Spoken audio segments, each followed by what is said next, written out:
Eu não tenho nem palavras para expressar a presença aqui do irmão Tarso Comon Clóvis. Ele, bondosamente, nesses últimos dias, ele, através do Jefferson, me mandou um recado. Que ele gostaria de dar um presente ao pastor e à igreja nesse sábado. E eu estou curioso para ver esse presente. E desde já, eu quero deixar a minha gratidão, irmão Tarso, pela sua sensibilidade, pelo seu carinho, pelo seu dom, pela sua presença aqui em nossa comunidade. Desde já, muito obrigado por essa expressão de carinho. Bom dia, irmãos. Rapidamente eu gostaria de introduzir o irmão Tarso na nossa... Os irmãos já conhecem, ele é um irmão, mas muitos provavelmente não conhecem a história do irmão Tarso. Irmão Tarso, hoje em dia, como chamamos, ele é um artista. Ele é filho da irmã Catalina Furlan, uma das nossas fundadoras da igreja Juvevé. Ele já faz parte da terceira geração de adventistas. Nascido em Curitiba, o irmão Tarso trabalhou na Prefeitura Municipal de Curitiba, tendo se aposentado como auditor fiscal. Após esse período, ele estudou desenho e pintura em óleo sobre tela, sendo graduado pela Escola Solar do Rosário de Curitiba, e por vários anos também estudou em vários ateliês de Curitiba, com renomados artistas.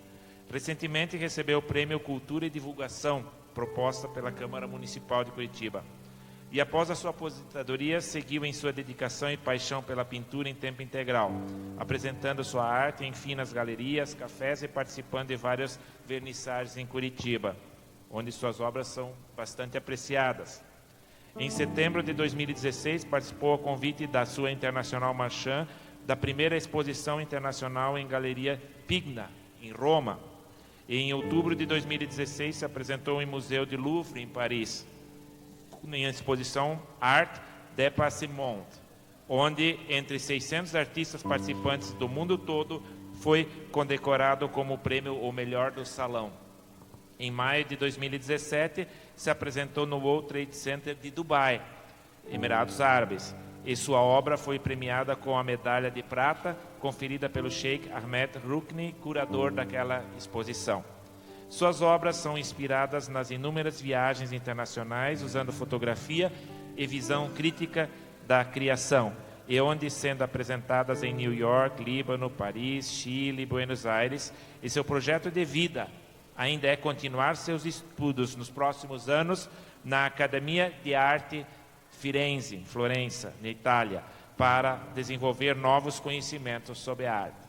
Bem, irmãos, temos inúmeros dons distribuídos aqui em nossa comunidade. E um deles é o dom da gravura, do artista. E um deles está conosco aqui na frente, e ele também tem sua motivação, o porquê decidiu fazer essa doação, e eu passo a ele para comentar esse assunto. Bom dia a todos vocês, mais uma vez bom dia, pastor. Eu quero agradecer você, Clóvis, também, que me incentivou muito, quando eu te mostrei pela primeira vez o meu plano, e você disse, está perfeito, lindo. Então, muito obrigado. Ao Jefferson também, que tem me ajudado muito.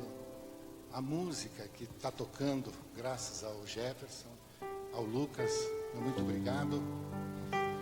Enfim, muita oração, muito poder. Pouca oração, nenhum poder ou quase nada.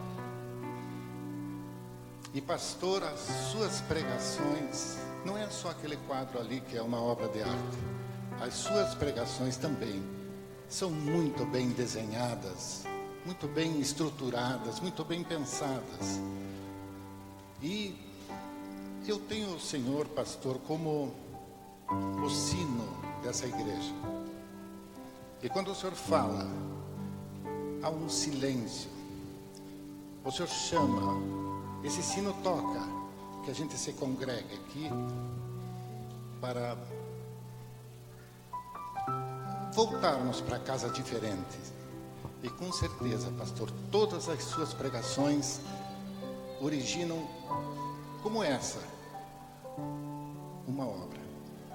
E há meses atrás, o senhor pregou sobre levanta-te, toma a tua maca e vá para casa. E essa pregação, pastor, eu achei que seria a ideal, porque ela tem a riqueza dos elementos para fazer esse quadro. São muitos personagens, a história é linda. Quem esteve aqui e ouviu essa pregação conseguiu enxergar. Pastor, a minha Marchand me falou a seguinte frase: o brilho está nos defeitos dos diamantes. Então ela é uma frase que ela é muito profunda e somente um especialista consegue enxergar esse brilho. E o senhor consegue, pastor, através das suas pregações, como Jesus também enxergava em nós. O brilho está nos defeitos dos diamantes. E assim são suas pregações. O senhor consegue ver em cada um de nós, pastor, depois de lapidado e polido, um brilho igual a um diamante. Eu vou... Gentileza, os dois, vamos encerrar logo. Essa obra nós vamos deixar exposta na igreja, na abertura da igreja. Ela é uma obra inspirada em uma outra obra que está na Itália. O pastor irmão Tarso me comentou, numa basílica, e tem como base a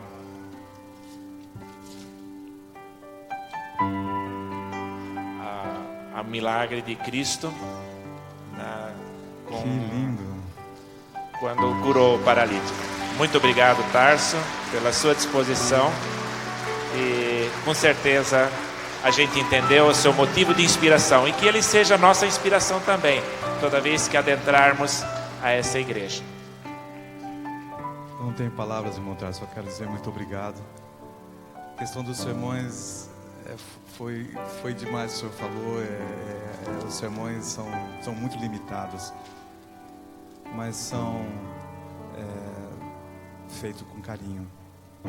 Muito obrigado, o seu quadro é lindo, seu dom é maravilhoso, sem palavras. Só quero te dar um abraço de gratidão.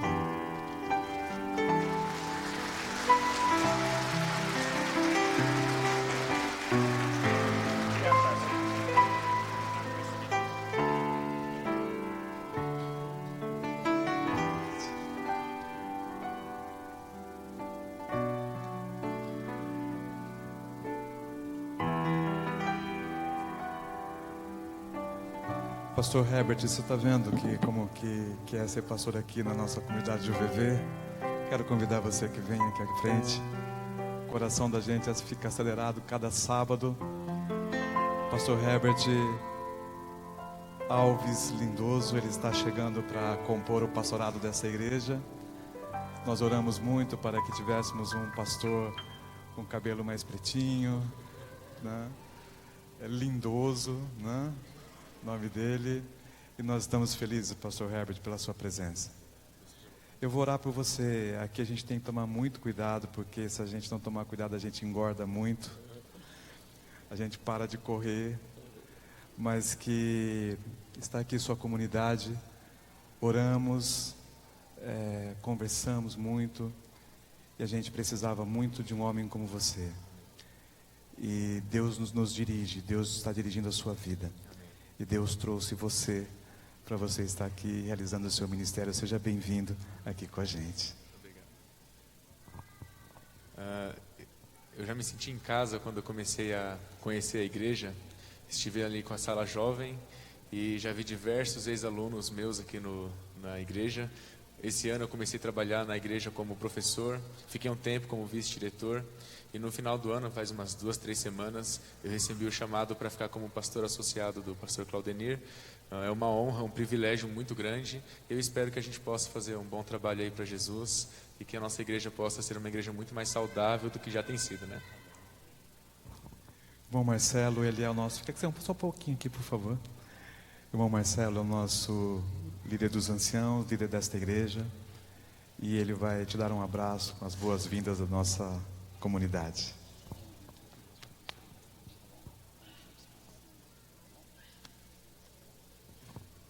Obrigado, pastor. Seja bem-vindo.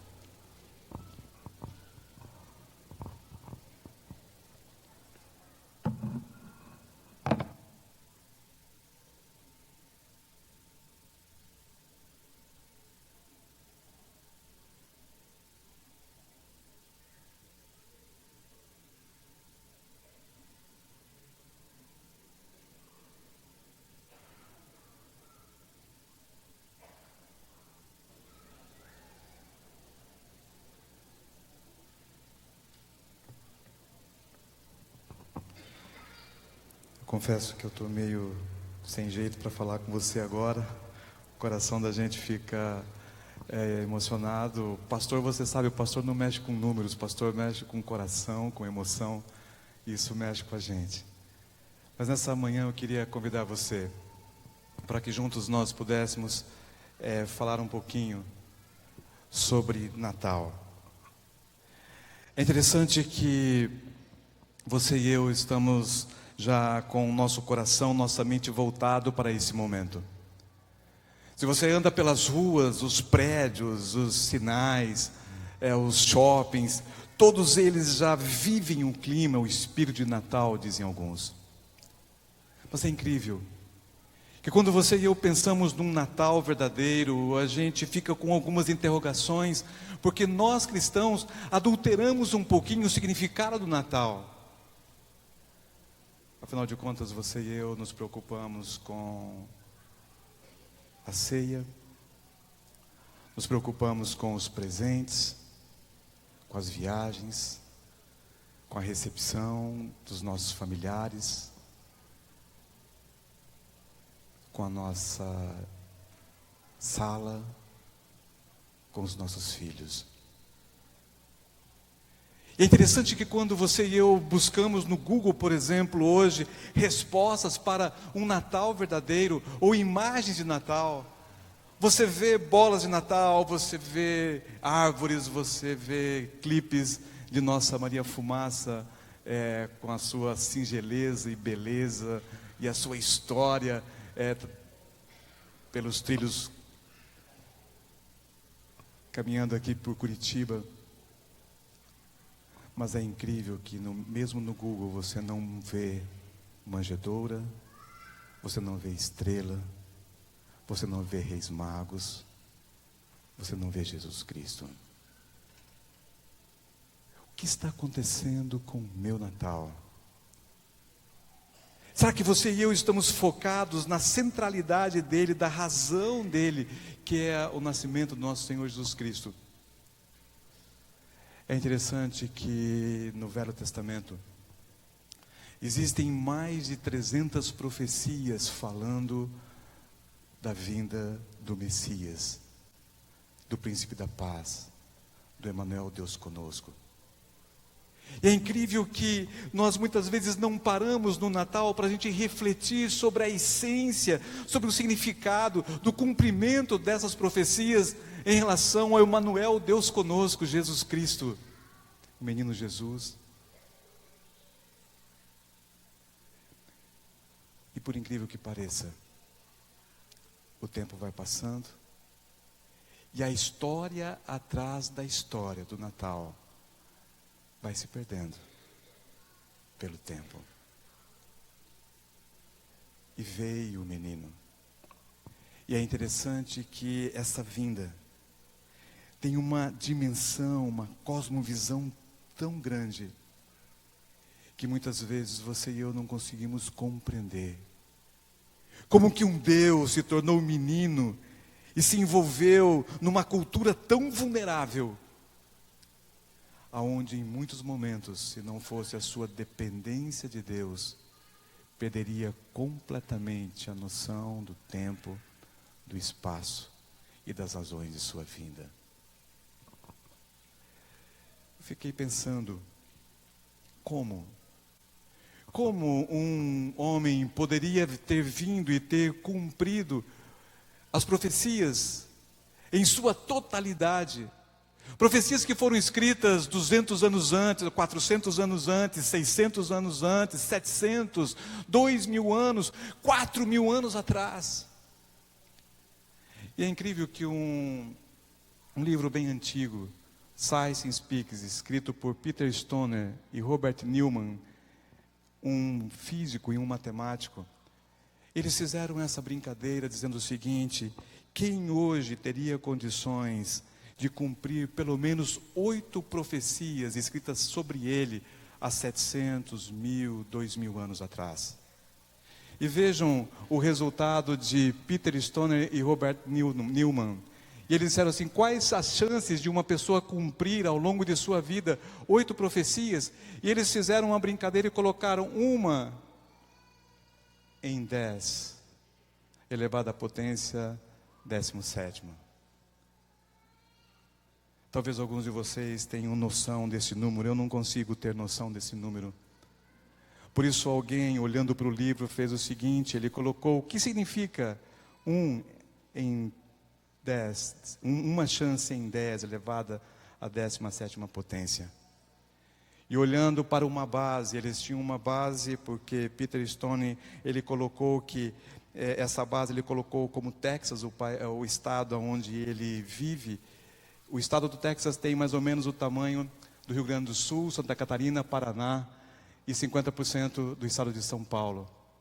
E eles disseram o seguinte: se você colocar moedas forrando o chão do Rio Grande do Sul, território do Rio Grande do Sul, Santa Catarina, Paraná, e você colocar 6 centímetros de moeda, e colocar 60 centímetros de moeda, e você colocar uma moeda marcada, e dentro desse território você conseguir achar a moeda marcada, é a chance de alguém, depois de 700, 800, 1.000 anos, cumprir 8 profecias escritas sobre ele, aqui nessa terra.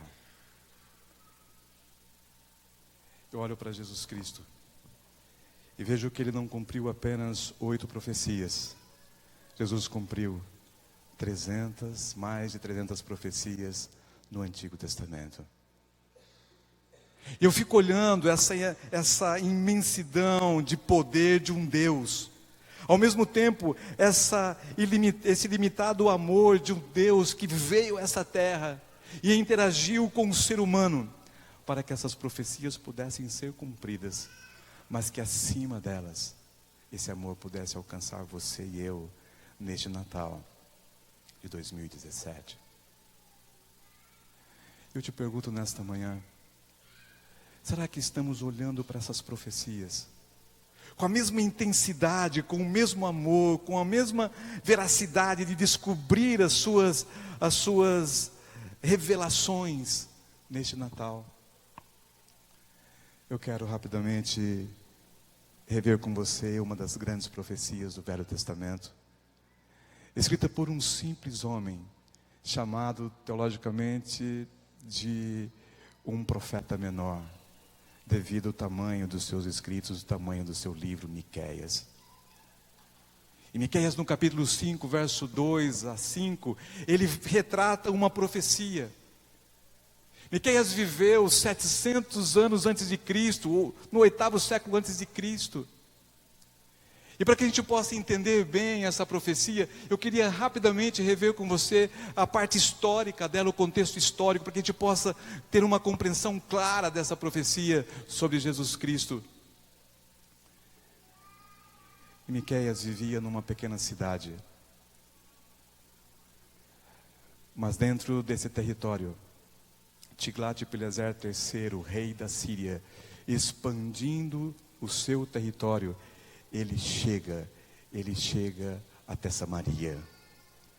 E a Bíblia diz assim, no ano 722, 721 a.C., esse grande império daqueles dias, através de Tiglat-Pileser, chega a Samaria, invade Samaria, destrói a capital do Reino do Norte e elimina praticamente Israel.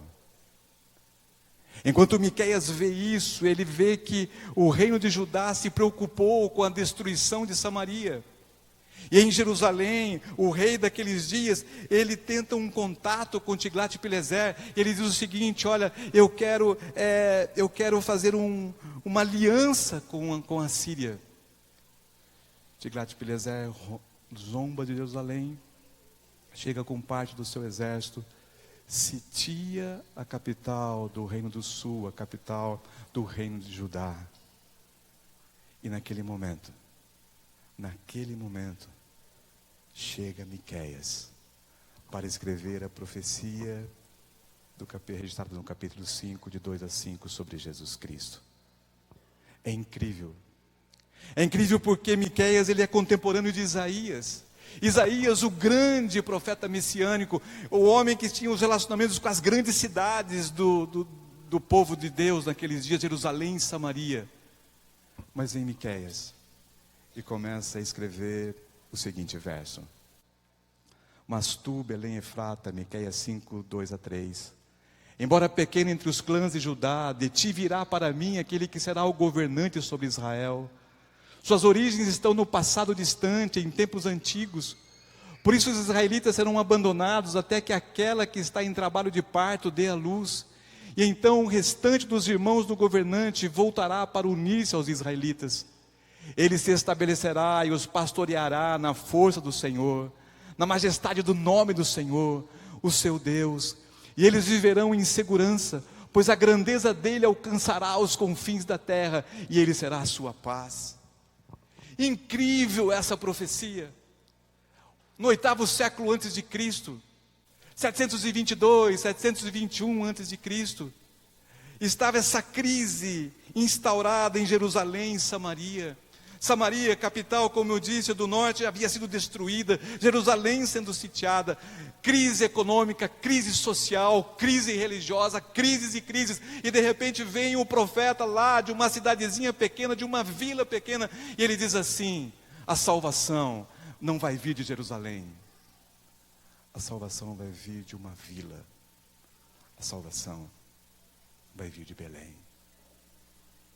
É um insignificante nascido de Belém, que vai ser a salvação de Jerusalém, vai ser a salvação do povo de Deus.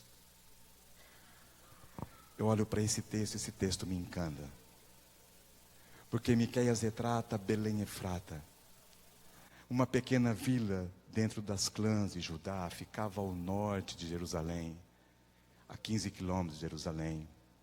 De ti virá para mim aquele que será o governante de Israel. Quando eu olho para a manjedoura, quando eu olho para essa história, eu vejo um Deus que desceu a essa terra. Eu vejo um Deus que se tornou homem, um Deus que interagiu no calendário humano e viveu o seu tempo, e viveu o meu tempo, e viveu a sua vida, e morreu a sua morte. De tu, Belém Efratas, de tu, pequena vila, frágil, débil, sem significado para Jerusalém e para o povo de Judá, de ti vai nascer o governante de Israel. É interessante que os séculos se passaram. E Mateus, no capítulo 2, versos 1 a 6, diz assim: quando o rei Herodes ouviu isso, ele ficou perturbado, e com ele toda Jerusalém.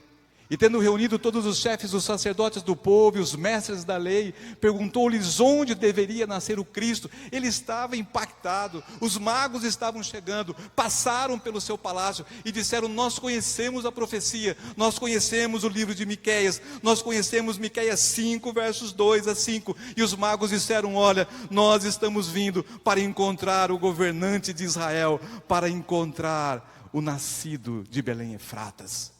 Imagine o desespero de Herodes. Tiglat-Pileser naqueles dias estava rodeando Jerusalém, estava fora de Jerusalém. Herodes estava dentro de Jerusalém, e agora ele estremeceu, porque ele chamou também os seus escribas, os doutores da lei, e eles leram para Herodes a profecia de Miqueias 5, verso 2. Sabem, queridos, eu olho para essa história E uma frase me encanta: ao longo da história, Deus usa o pequeno e frágil para manifestar sua grandeza e seu poder. Ao longo da história, Deus tem, com todo respeito, essa mania de pegar coisas frágeis, pessoas frágeis, para que elas possam fazer grandes coisas para o Senhor. E neste Natal que se aproxima, a mensagem de Miqueias 5, verso 2, de um Deus grandioso, mas nascido em Belém, chega até a tua casa, chega até teu coração. E Deus diz para você e para mim mesmo: eu quero usar você, eu quero usar a todos dessa comunidade, a nossa comunidade de UVV, mesmo nas nossas fragilidades humanas, nas nossas limitações, para que nós possamos nesse Natal fazer grandes coisas. Juízes, no capítulo 6, o verso 15 a 16, o texto diz assim: ah, Senhor, respondeu Gideão, como posso libertar Israel? Meu clã é o menos importante de Manassés, e eu sou o menor da minha família. E quanto Gideão ficava com medo, enquanto ele colocava os seus limites, as suas potencialidades, ele dizia para o Senhor: Senhor, não as tenho. Enquanto ele temia enfrentar o exército inimigo, Deus olha para ele e diz o seguinte: meu filho, eu estarei com você. Eu estarei com você. Não importa quanto seja o seu desafio, não importa que tamanho seja a sua potencialidade, o que importa é quem está com você. Talvez nesta manhã tenha alguém olhando para o Natal de 2017 e talvez não tenha motivos para comemorar, não tenha motivos para cantar com o coral um presente de Deus, um presente do Natal. Talvez não tenha motivos para fazer uma ceia, porque olhando para trás, 2017 trouxe para você solidão, tristeza, separação, doença, eu não sei. Mas qual seja o tamanho do seu desafio, qual seja o tamanho do seu problema, o que importa não é o tamanho, o que importa é quem está com você. E Deus olhou para Gideão e disse na sua pequenez: eu estarei contigo. A grande mensagem do Natal de 2017 para você nesta manhã é: o Senhor está contigo. O Senhor está no meu coração, o Senhor está no seu coração. O Senhor não está numa manjedoura de 2000 anos atrás comemorada, mas o Senhor renasce a cada dia na minha vida. E o texto diz assim: suas origens estão no passado distante, em tempos antigos. Em João 1, verso 1 e 2 diz assim: no princípio era aquele que é a palavra. Ele estava com Deus, e ele era Deus, e ele estava com Deus no princípio. Antes de ser, esse Deus existia. Ele já era, antes de vir. Eu olho para esse Deus e vejo o que diz aqui em Colossenses 1,17, Ele é antes de todas as coisas, e nele tudo subsiste. Esse Jesus Cristo, Senhor do Natal, Ele não é um menino simplesmente, Ele foi para que Ele pudesse chegar e alcançar você e eu. Mas Ele é um Deus trino, um Deus todo-poderoso. E queridos, quando eu olho para a encarnação, eu digo: é impossível crer. É impossível entender, como explicar a encarnação. Se o Emanuel, Deus conosco, se esse Jesus é Deus, um Deus triuno, um Deus que participou, como disse esses dois textos, da criação. Eu imagino a voz saindo do Deus trino na criação desse universo, e haja luz, e há nesse planeta um boom, e houve luz, iluminou-se todo o planeta, e haja isso, e haja aquilo, e a criação foi formada. Um Deus todo-poderoso, um Deus onisciente, um Deus presciente, um Deus criador do universo. Um dia, Deus Pai chega e bate nos ombros, uma imaginação minha. Por favor, entenda como uma limitação essa ilustração. Mas Deus Pai chega ao Deus Filho e diz assim: Cristo, você vai ter que descer. Chegou a hora. As profecias estão dizendo, e vinda a plenitude dos tempos, chegou o momento do menino, nascido de mulher, surgir. E ele diz, chegou a hora. Eu fico imaginando, irmãos queridos, esse Deus que disse, haja luz. E o que aconteceu nesse universo? Ele entra num formato de um embrião, dentro de um ventre de uma mulher, e passa 9 meses na escuridão, dentro desse ventre. Um Criador totalmente dependente da criatura. Você consegue entender? Você consegue entender? Um Criador que nasce e depende de uma mulher para aprender a falar, para aprender a andar, para poder pensar, aprender a pensar. Que Deus é esse? Que Deus é esse?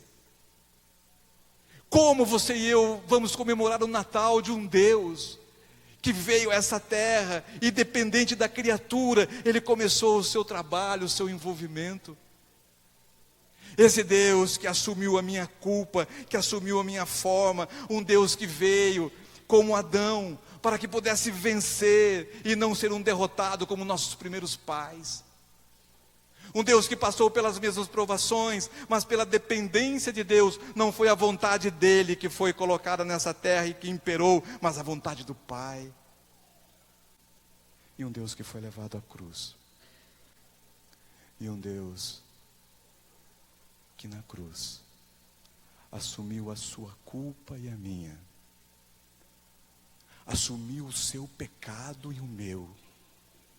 E essa culpa foi tão grande, que quando essa culpa estava sobre ele na cruz do Calvário, Deus Pai desviou o olhar para que não pudesse ver a grandiosidade do pecado, porque o pecado afasta Deus.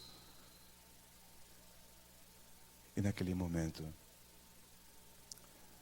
o Filho na cruz do Calvário diz, está consumado. E na manhã da ressurreição, nossa herança garantida, porque Ele venceu a morte, nosso grande inimigo. Ele venceu o Satanás, outro grande inimigo. E Ele ressurgiu, para que você e eu hoje, em novidade de vida, pudéssemos dizer, Natal feliz, Feliz Natal, Jesus nasceu. Você consegue compreender?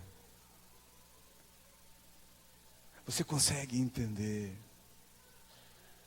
Você consegue olhar para o Natal e ver uma história atrás da história?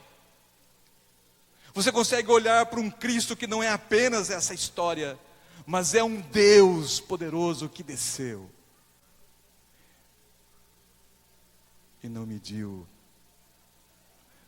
a distância para poder segurar você. Não mediu o seu sacrifício para deixar você e eu com vida e morrer a sua morte e a minha. Ah, queridos, Miqueias 5:3 diz assim: por isso os israelitas serão abandonados, até que aquela que está em trabalho de parto dê à luz. Haveria um tempo de disciplina e silêncio. Um nascimento indicaria um novo tempo.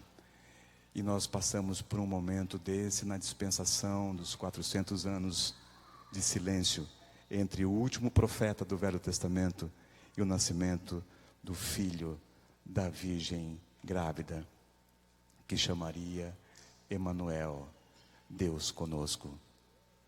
E com a sua vinda, todos os povos da terra são abençoados. Queridos, nesta manhã, rapidamente, eu queria ver com você a última parte de Miqueias 5, verso 3. Essa última parte é importantíssima. E essa última parte diz assim: então o restante dos irmãos do governante voltará para unir-se aos israelitas. Eu confesso para você que eu nunca tinha parado para pensar sobre essa última frase, a não ser nessa semana, pensando na mensagem deste culto. O profeta diz assim: então o restante dos irmãos do governante voltará para unir-se aos israelitas. Que irmãos do governante seriam esses? Eu queria rapidamente ver com você essa pequena imagem aqui, progressiva, e olhar como que Deus agiu em relação ao ser humano. E veja o seguinte: quando Deus criou o ser humano, nessa redução progressiva, Deus lida com todos os povos da terra. Adão e Eva, multiplicai, e vocês vão povoar a terra, porque eu quero abraçar a todos dessa terra. Mas no Gênesis, no capítulo 11, a gente vê que Adão e Eva, eles falharam, e Deus agora chama Abraão. Ele diz assim: Abraão, agora você vai sair de ti, da tua geração, vai ressurgir o meu povo. E Deus abraça essa geração e lida com Israel. Mas o tempo passa, e no governo de Salomão, as coisas se restringem. E agora, existindo dentro de Israel a tribo de Judá e a tribo de Israel, Israel é eliminada, fica Judá. Judá se mistura com a Síria, que havia feito aquele cerco em Jerusalém. Judá entra dentro do secularismo, os valores do céu se perdem, agora ficam os valores da terra, e a idolatria entra em Judá. E Deus fica, no final do Velho Testamento, Deus lida com os remanescentes. E com esses remanescentes chega Jesus Cristo. É interessante que no relacionamento com Deus, Emmanuel, Deus conosco, como que essa expansão progressiva, ela se inverte na pirâmide. E agora Deus não lida mais com todos os povos da terra. Ele lida com quem? Com os discípulos. E agora Jesus vem e diz para os discípulos: nós não vamos ultrapassar a Judéia, nós vamos trabalhar com os nossos, nós vamos trabalhar com o povo de Israel, nós vamos trabalhar com os judeus. Depois do sacrifício de Jesus, ele diz assim: o evangelho agora tem que ser alcançado. E saem agora os discípulos, e sai aquele povo do Pentecostes, e os 120 se multiplicam, e agora o evangelho do reino começa a ser pregado na Judéia e Samaria. E agora vem Apocalipse 10 e diz assim: e o evangelho do reino será pregado a todo mundo. E então virá o fim, esse evangelho se expande, esse evangelho abraça a Ásia Menor e todas as pessoas que estavam ali, e é refletido na igreja a sua missão: pregar o evangelho, pregar a encarnação, pregar o Emmanuel, Deus conosco, pregar e falar e viver o verdadeiro significado do Natal. Esta é a sua missão neste Natal que se aproxima: falar para as pessoas sobre esse Cristo que desceu a essa terra e cumpriu a sua missão para chegar no teu coração e chegar no meu.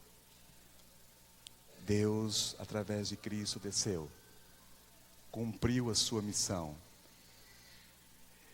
Ele morreu, fez um chamado para que as pessoas pudessem sair para falar. As pessoas saíram, ele ascendeu aos céus, apareceu a missão, e essa missão foi colocada para você e a mim mesmo nos últimos dias.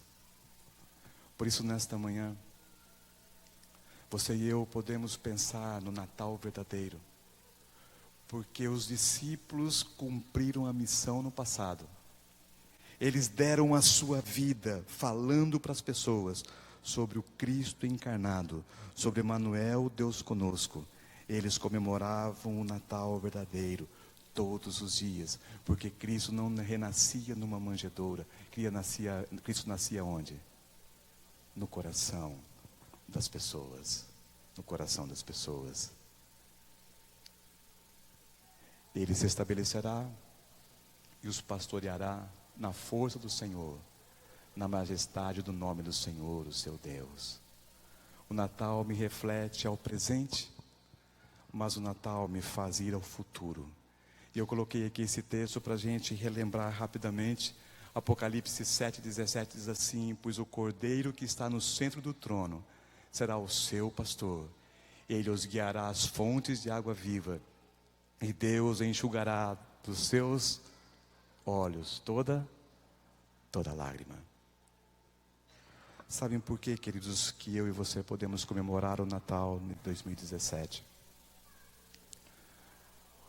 Porque esse Cristo, Ele foi pregado o seu reino lá no passado. E o seu reino não foi restaurado em seus dias. Aqui está no futuro, dizendo que Ele no futuro irá pastorear na força dEle, na majestade do seu nome, o seu povo. Te pergunto nesta manhã, você já vive o reino de Jesus Cristo aqui na terra? O reino da graça já abraçou o seu coração? Você pode convidar pessoas para a sua sala de estar nesse Natal e oferecer uma linda janta. E além da linda janta, você pode dizer: olha, queridos, vocês entraram numa casa onde o reino da graça de Cristo já foi restaurado. Você pode dizer isso. Você pode dizer: olha, aqui está uma casa, aqui está o rebanho, aqui está a minha família, pastoreada por esse pastor.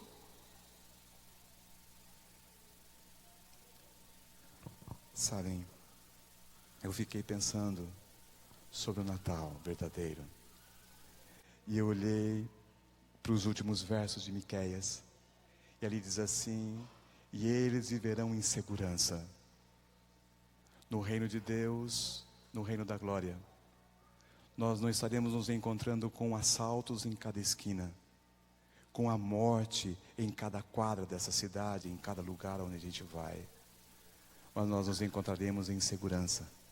Pela grandeza dele, alcançaremos os confins da terra. E ele será a sua paz. Paz. Paz. Shalom.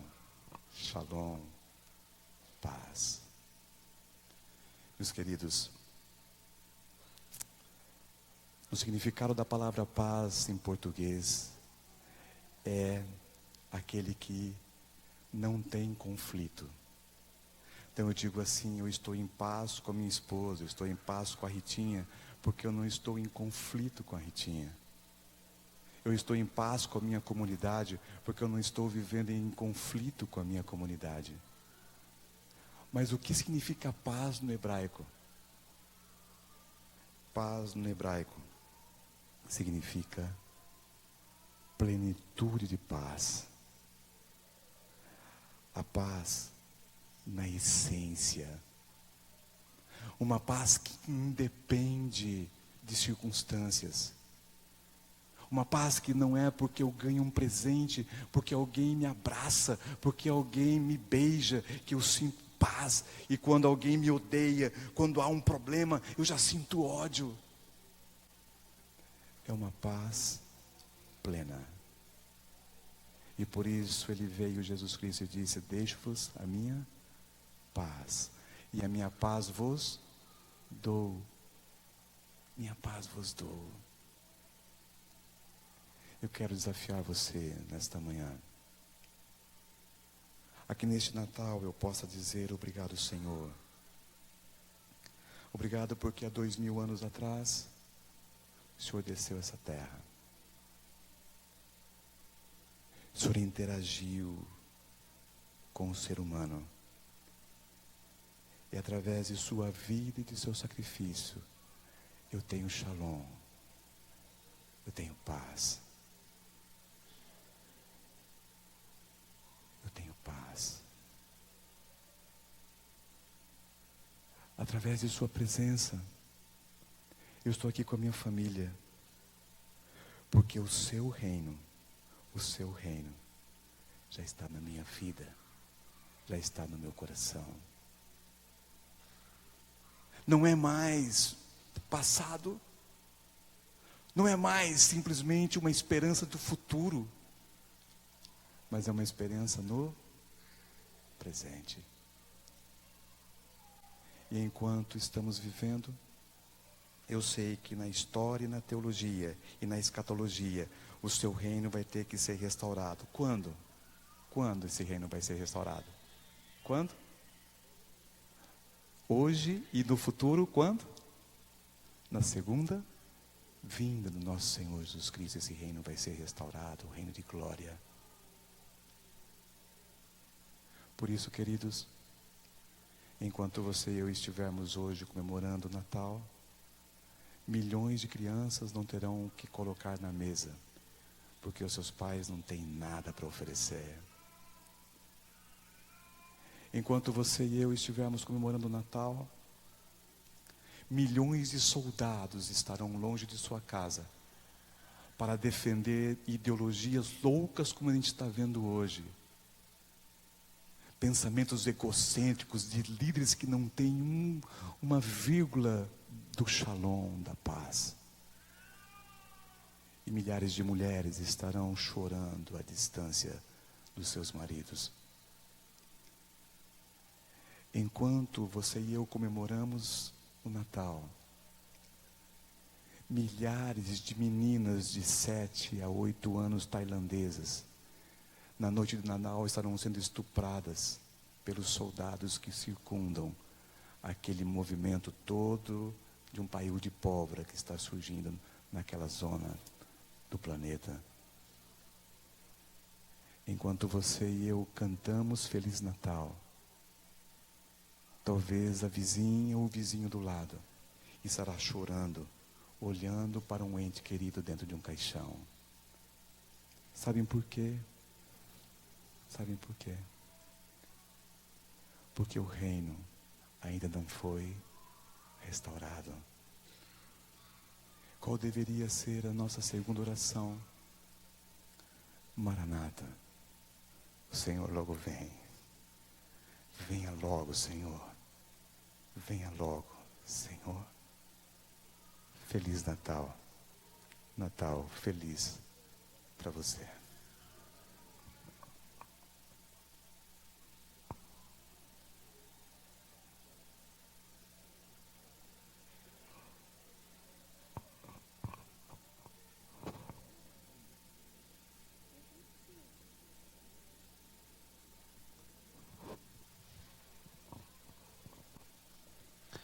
Nós cantaremos nesse momento o hino Além do Rio.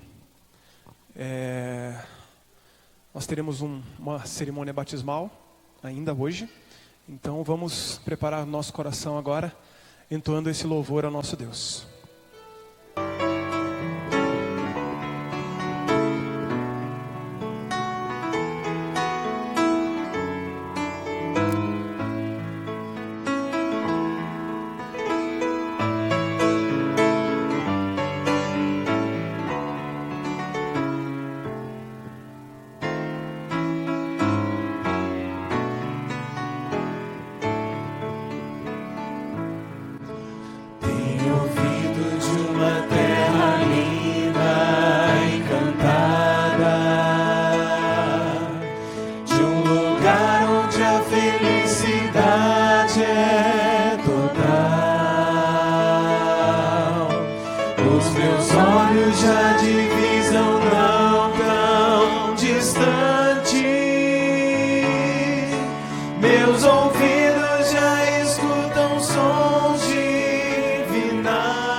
Além do rio existe paz.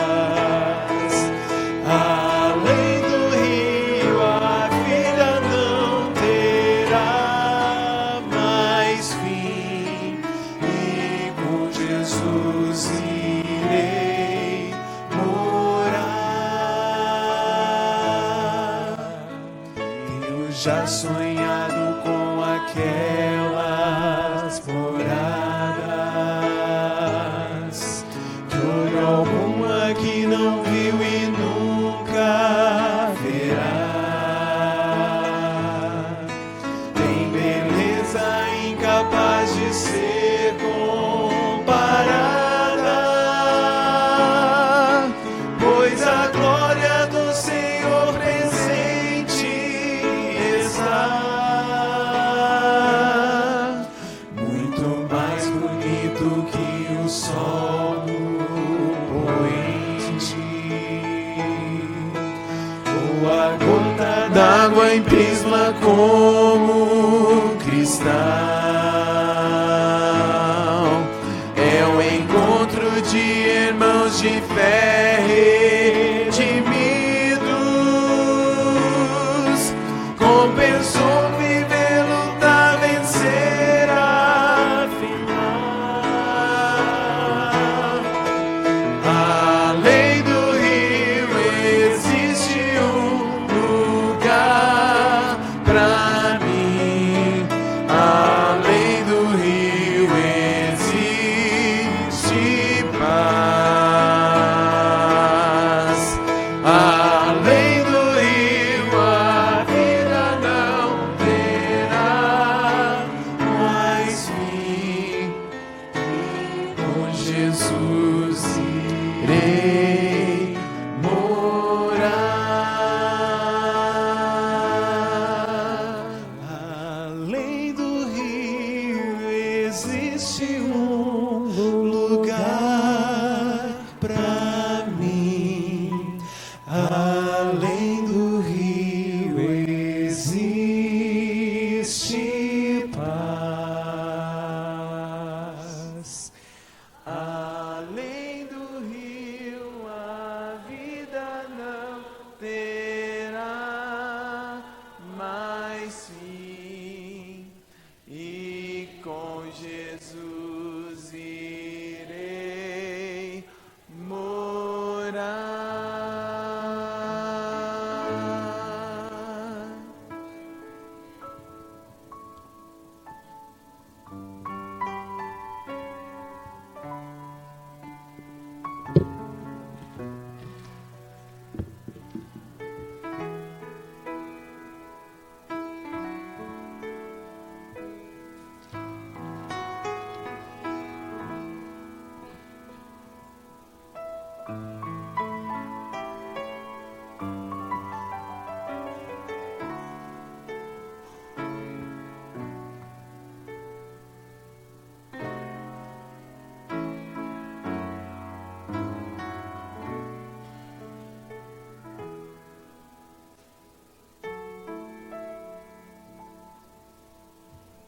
Márcio, eu me lembro ano passado,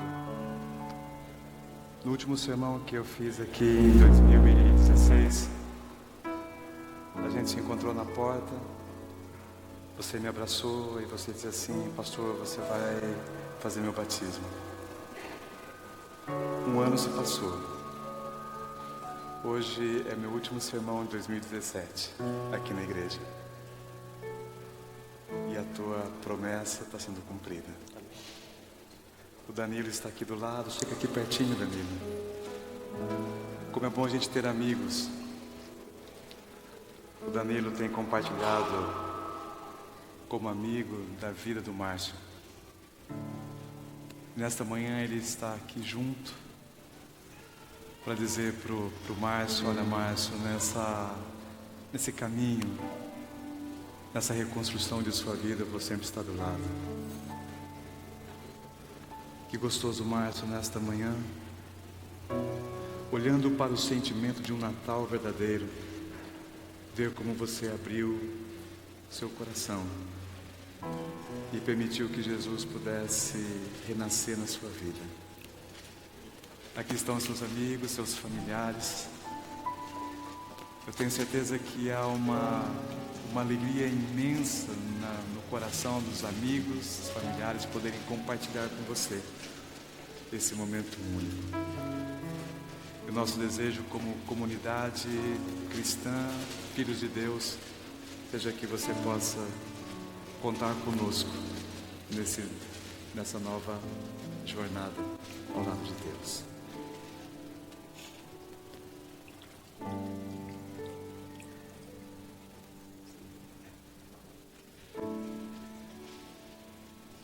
Querido Deus, Tu sabes das lutas que o Márcio passou nesses últimos meses, nesses últimos 2 anos. Temos a certeza que o Teu Santo Espírito falou para ele em todos os momentos. E como um pai que ama o seu filho, tenho certeza que o Senhor esperou na frente dos portais do céu esse retorno. Eu tenho plena certeza que há uma alegria imensa no teu coração, a Deus,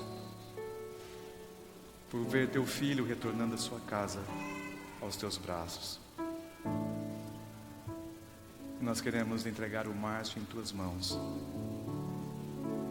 Que nesse Natal ele possa novamente abrir um sorriso pela paz, pelo shalom, pela vida plena que em Jesus Cristo ele está alcançando nesse momento. Que ele possa ser feliz nessa nova vida.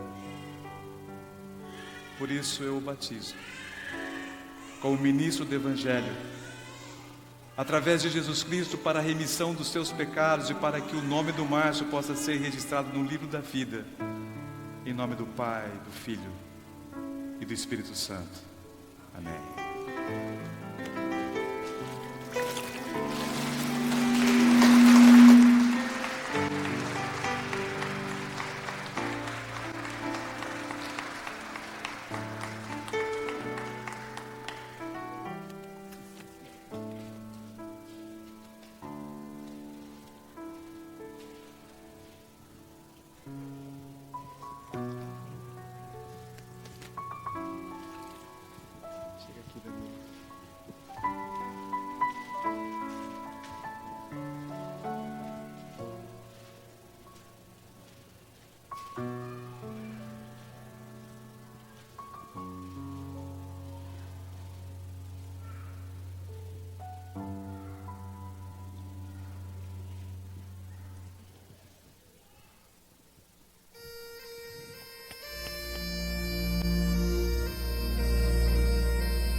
Chorei e as lágrimas caíram, o coração pesado se tornou. Fiquei ali sozinho no silêncio. Você chegou, então me abraçou. O seu amor levou-me até as montanhas, me fez voar planando pelo mar. Foi ali no alto dos seus ombros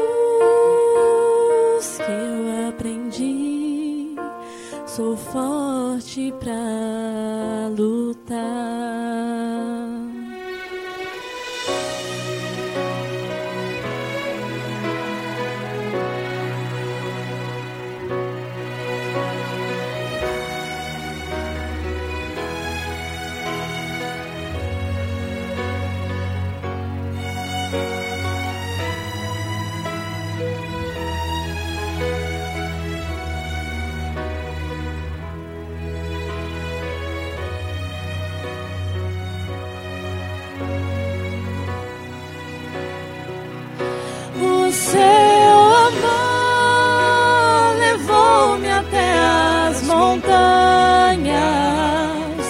me fez voar, planando pelo mar. Foi ali no alto dos seus ombros que eu aprendi, sou forte pra lutar.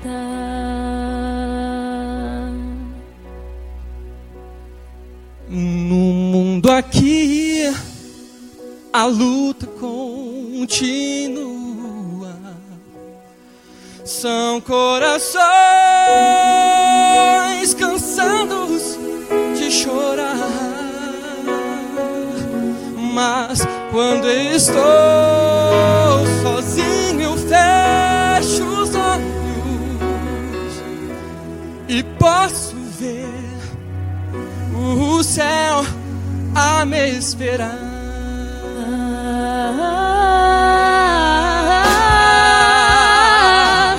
O seu amor levou-me até as montanhas, me fez voar, planando pelo mar.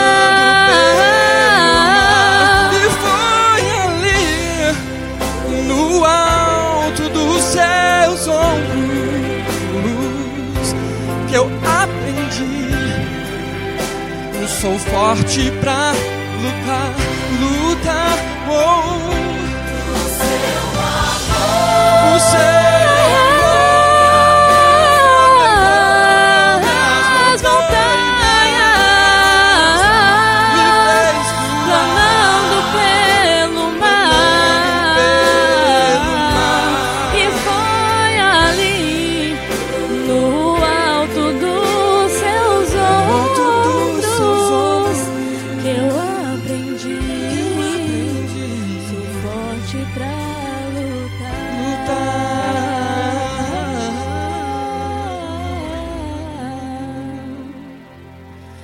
Que eu aprendi, sou forte pra